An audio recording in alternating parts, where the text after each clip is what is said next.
जय माँ काली, जय माँ तारा, जय भैरव बाबा। कैसे हैं आप सब लोग? उम्मीद है आप सब बहुत ज़्यादा पॉजिटिव होंगे, बहुत खुश होंगे और बहुत बेहतरीन तरीके से अपने जीवन में आगे बढ़ने के बारे में सोच रहे होंगे। माँ की कृपा से, महाकाल की कृपा से हर पल अपने जीवन में सन्मार्ग प्राप्ति के साथ सद्भावना से आगे बढ़ रहे होंगे। तो आज मैं मीशा, माँ काली और महाकाल की सबसे लाडली बेटी आज आपके लिए फिर से एक बहुत ही इम्पोर्टेंट वीडियो लेकर आई हूँ। ये एक कहानी है जो मेरे दिल के बहुत करीब है। तो आप अगर इन्हें सुन रहे हो, रेजोनेट कर पा रहे हो तो मुझे ज़रूर बताना। तो काफ़ी दिन हो गया ना आपको कहानी सुना के, तो मैंने सोचा एक बार कहानी सुना ही देती हूँ। आज ये शारदीय नवरात्रि का दौरान सुबह-सुबह मंदिर जाकर आई थी, तो मुझे ध्यान में ये वाली कहानी फिर से आई, तो मुझे लगा किसी को तो माँ ये कहानी बताना चाहती हैं, तो मैं यहाँ पे इसे पोस्ट कर रही हूँ। ओके?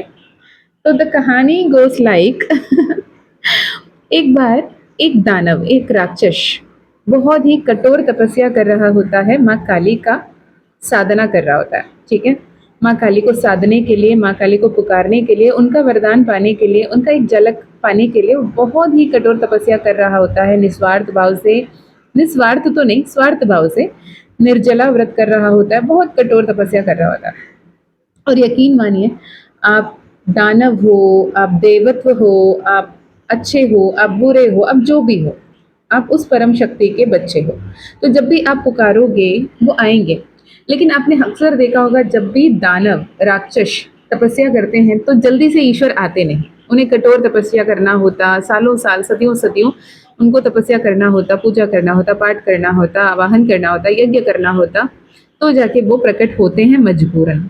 तो ऐसे ही माँ काली को भी मजबूरन उसके सामने आना पड़ा। जब माँ काली उसके सामने आई तो उसने पूछा कि हे माँ, तुम मेरे साधना से, मेरे पूजा से, मेरे प्रार्थना से प्रसन्न हो? तो माँ ने कहा हाँ, तो तभी तो आई हूँ, तो पूछ, क्या पूछना है? तो बोला कि जो भी पूछूंगा दोगे? बोला पूछ। तो उसने पूछा मुझे ऐसे एक अस्त्र दो, एक ऐसे ब्रह्मास्त्र दो जिससे मैं आदि पराशक्ति का वध कर पाऊं, मैं आदि पराशक्ति को मार गिरा पाऊं। तो ऐसे वरदान दो, ऐसे अस्त्र शस्त्र दो जिससे मैं उसे, उस पर विजय पाऊं और मैं पराजय बन पाऊं। तो माँ काली ने कहा ये तो असंभव है, ऐसे पॉसिबल नहीं है कि आप कहीं ना कहीं माँ आदि पराशक्ति जो जगत जननीय सर्वत्व है उसे नहीं मार गिरा सकते, राइट? तो माँ काली ने वैनिश हो गई, वहां से नहीं गई उसके पास। फिर वो परेशान, फिर चटपटा के वो व्रत करने लगा, पूजा करने लगा, तपस्या करने लगा, अपने हर एक अंग काट के अग्नि में आहुति देने लगा। अब तो आजा, अब तो आजा। तो फाइनली वो जब अब गले काटने तक का पहुंच गया था, तब माँ काली को उसके सामने फिर से प्रकट होना पड़ा। कोई, अरे रुक जा, तो मेरे वक्त है, मुझे तकलीफ हो रही है, मुझे दर्द हो रही है, जब तुम इस लेवल के अपने आप को असहनीय पीड़ा देते हो, मुझे बताओ क्या है, क्या करना क्या है? तो वो कहते हैं कि जब मादी पराशक्ति के साथ मैं युद्ध करने जाऊंगा, जब आदि पराशक्ति मेरे सामने होगी, तो ऐसे कौन से अस्त्र चलाऊं, ऐसे कौन से बाण चलाऊं, ऐसे कौन से युक्ति चलाऊं जिसके चलते मैं माँ आदि पराशक्ति को हरा पाऊं और खुद ब खुद जीत जाऊं? तो माँ कहती है तो ये तो असंभव है। वो जगत जननी जगदम्बा आदि पराशक्ति है, मैं भी उसी का ही स्वरूप हूँ। तो मैं खुद को ही दहन करने की वैसे कैसे वस्त्र अस्त्र दे दूं या फिर कैसे युक्ति बना के दे दूं? पर एक बात बताती हूँ, एक युक्ति है तो हो सके तो अपना कर देख। वो खुश हो जाता है दानव, बोलता है जी माँ कहें। तो माँ कहती है जब माँ आदि पराशक्ति जब आकाश मार्ग से उतर के आएगी तुम्हारे साथ युद्ध करने के लिए रणभूमि में, जब वो तुम्हारे सामने खड़ी होगी, तब बस उसके सामने अस्त्र शस्त्र फेंक देना नीचे। वो अपने विकराल रूप में खड़ी होगी तुम्हारे सामने, जमीन आसमान के ऊंचाई पे, अपने हाथ पे हर एक अस्त्र लिए धारण करे, तुम्हें मारने के लिए तैयार होगी। तो निर्बला होगा, तो निरअस्त्र होगा, तो कुछ नहीं करेगी। वो तब तक इंतजार करेगी कि तुम अस्त्र फिर से उठा लें, क्योंकि रणभूमि में यही धर्म है। तो उस पल बिना अपने अस्त्र उठाए तो बस उसे गाली गलौज करने लगा, उसे अपमानजनक, आपत्तिजनक बातें करने लगा, उसे डिग्रेड कर, उसे इंसल्ट कर, उसे छोटा महसूस करा, उसे हर किसी ने अब तक सिर्फ और सिर्फ पूजा है, सहारा है, उन्हें उतना सराहा है कि इतना उन्हें प्यार दिया है, सम्मान दिया है, अपनापन दिया है, जननी जगदम्बा को हर पल पलकों पे रखा है। जब तुम उन्हें अपने शब्दों से वार करोगे, जब तुम्हें उन्हें अपने शब्दों से चोट पहुंचाओगे, जब तुम अपने एक्सप्रेशन से, अपने बातों से, अपने गाली गलौज से, अपने आपत्तिजनक बातों से, तब उन्हें तुम बोलोगे, अरे तू किसी काम की नहीं है, तू बहुत गंदी दिखती है, तू बहुत खराब दिखती है, तू कुछ नहीं कर सकती, तुम फालतू हो, तुम बेवकूफ हो, जो बोलना है, जितना उसे इंसल्ट करना है करो।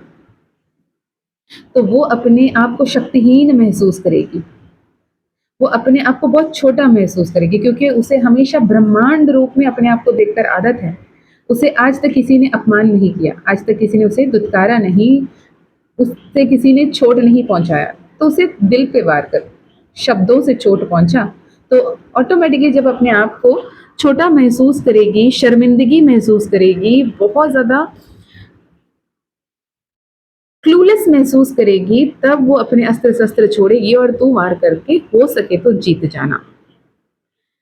तो वो खुश हो जाता है, इंतजार करता है रणभूमि में माँ आदि पराशक्ति का सामना करने का।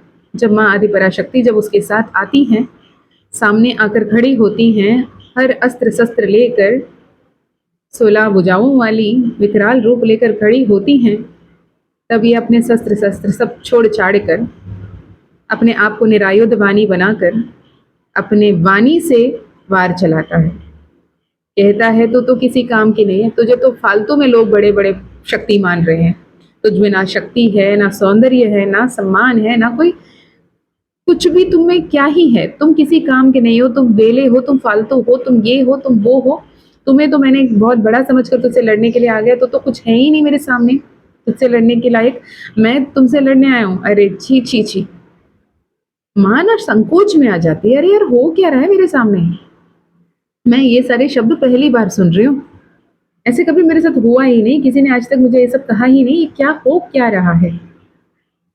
वहाँ अपने आप को ना बहुत छोटा महसूस करने लगते हैं, अपने आप को छोटा सोचने लगते हैं, समझने लगते हैं, अपने आप को बहुत ही कमज़ोर समझने लगती हैं, अपने आप को अबला समझने लगती हैं।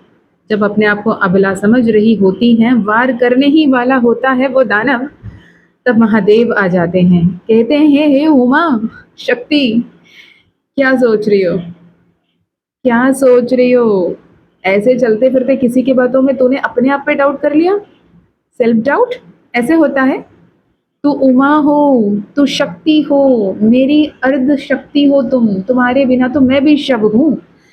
तुम अपने आप को इतनी शक्तिहीन कैसे महसूस कर सकते हो, तुम अपने आप में इतनी छोटा कैसे महसूस करते हो, तुम अपने आप में इतनी शर्मिंदगी क्यों ही महसूस कर रहे हो। तुम महादेवी हो, तुम जगत जननी हो, तुम जगदम्बा हो, तुम पूजन्य हो, तुम महामाया हो, उठाओ अपने अस्त्र, चलाओ अपने बाण। ये शब्द सुनकर वो अपने आप में फिर से जाग उठती हैं, वो जागृत होती हैं, वार करती हैं और वध करती हैं उस दानव की।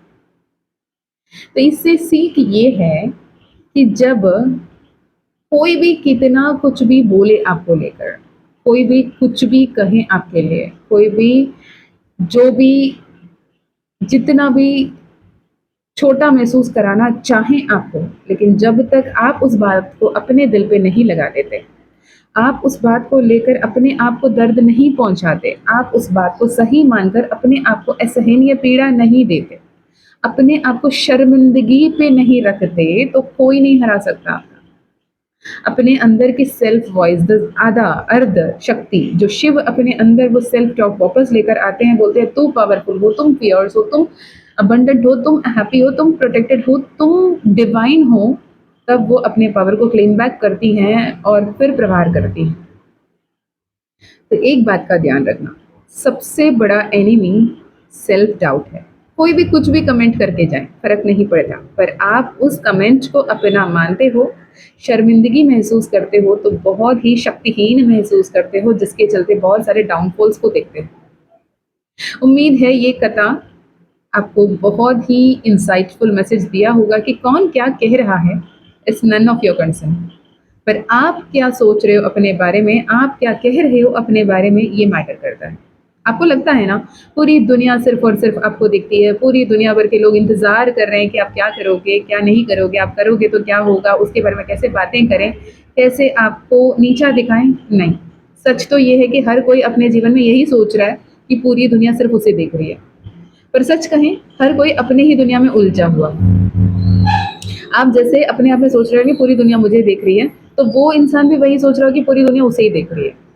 तो ऐसे में आप अपने आप को कॉन्फ्लिक्ट में डाल रहे हो। और फ्रीक्वेंसी टैब में देखेंगे, शर्मिंदगी, shameful is the negative energy, जहाँ पे नेगेटिव 20 हर्ट्ज की फ्रीक्वेंसी लोवेस्ट वाइब्रेशन है। जहाँ आप अपने आप में नेगेटिव फील करते हैं तो फिर अट्रैक्ट भी नेगेटिव ही करोगे। आई होप ये वीडियो जिस तक पहुंचना है, माँ काली, माँ लक्ष्मी, माँ आदि पराशक्ति आप तक पहुंचा रही होंगी। अगर आपको ये वीडियो मिला है, इसकी वजह से आपकी लाइफ में पॉजिटिव टर्न आई है, do let me know in the comment. अगर आप ये एनर्जी को रेजोनेट कर पा रहे हो तो लिखें, I am divinely guided, I am divinely protected, I am divinely blessed, I am divinely loved, I am proud of my self, I am blessed. Right, I hope मैं मिलती हूँ नेक्स्ट वीडियो में। तब तक अपना ध्यान रखिए, खुश रहिए, अच्छे अच्छे कर्म करते रहिए, अपना ध्यान रखिए, अपनों का ध्यान रखिए। यदि आपको personal session, personal healing, personal reading लेनी है, या फिर माँ काली ज़ीबो कॉइन, माँ काली ब्रेसलेट, मैजिक पोशन लेना है, या फिर माँ लक्ष्मी से एनर्जाइज, माँ काली से एनर्जाइज, माँ Tripura Sundari energised, Kamalatmika energised owl pyrite frame अगर आप लेना चाहते हो, स्थिर लक्ष्मी को आकर्षित करना चाहते हो, डू चेक डिस्क्रिप्शन बॉक्स, जिसमें ईमेल आईडी, व्हाट्सएप लिंक आपको मिल जाएगा, वहाँ से कनेक्ट कर सकते हैं। एक बात का ध्यान रखना, personal session, personal healing, personal reading and कोई भी कोर्स अगर आपको सीखना है, टैरो, ऑरेकल, न्यूमरोलॉजी सीखना है, तो माँ काली का परमिशन चाहिए, क्योंकि माँ काली ही हैं जो आपसे कनेक्ट करेंगे। Okay, and love you lot, take care of your self and be blessed. मैं प्रार्थना करूंगी माँ बाबा से हर पल आपकी ध्यान रखें और आपके हर एक मनोकामना को पूर्ण करें। जय माँ काली, जय माँ तारा, जय भैरव बाबा, हर हर महादेव, हर हर शंकर।